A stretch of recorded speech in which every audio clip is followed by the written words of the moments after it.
Bonjour à tous et bonjour à toutes. Si je vous parle aujourd'hui, c'est parce que je voudrais vous transmettre un message que manifestement vous n'aurez pas d'une autre manière. Je vous explique.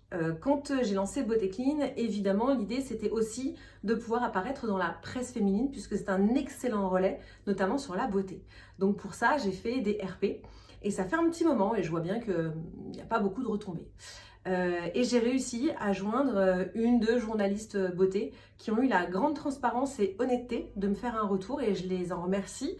Évidemment, je ne les citerai pas pour les raisons que vous allez comprendre et qui suivent, où elles m'expliquent très gentiment que quand on est journaliste, on est payé par le magazine qui vous emploie. Jusque-là, c'est normal. Et ce magazine, lui, gagne sa vie grâce aux annonceurs qui achètent de l'espace publicitaire à l'intérieur de ce magazine.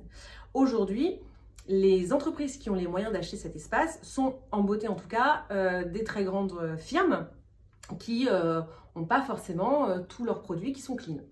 Et donc ça voudrait dire que si elles se mettent, les journalistes, à parler de Beauté Clean et à faire une place à Beauté Clean dans leur tribune, ça les oblige à parler de la clean beauty. Et donc d'expliquer qu'il y a ceux qui sont clean et ceux qui ne le sont pas. Et potentiellement donc montrer du doigt leurs annonceurs en démontrant que tout n'est pas toujours très clean.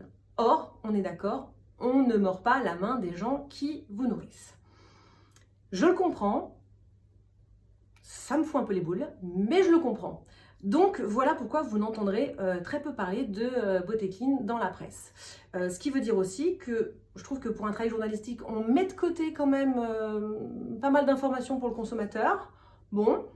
Et surtout, on met de côté des dizaines, voire des centaines de marques qui se lancent aujourd'hui sur le créneau du clean, c'est-à-dire qui font des efforts mais insensés en recherche et développement pour développer des formules vraiment clean sans ingrédients controversés, avec des packs qui sont recyclés, avec une démarche totalement éco-engagée, qui limitent leur rejet dans l'environnement, qui sont pas mauvais pour les milieux aquatiques comme pour l'homme, enfin qui font des efforts dingues, parce que aujourd'hui le marché est tenu par les marques conventionnelles. C'est normal, elles étaient là avant. Mais quand même, voilà, ça veut dire qu'on laisse toutes ces marques-là qui font des efforts de dingue de côté. Et bah, ça me contrarie. Voilà. Donc, comme cette information n'arrivera vers le public manifestement pas par la presse, bah, aujourd'hui, j'ai aussi besoin de vous pour liker cette vidéo, la partager, pour qu'elle soit virale et pour que cette information se disperse. Et d'ailleurs, bientôt, je ferai une vidéo sur ce que exactement la beauté clean, puisqu'aujourd'hui, il y a très peu de définitions, tout le monde ne la partage pas. Donc, je vous le ferai bientôt. En attendant, je compte sur vous pour partager celle-ci. Merci, à bientôt.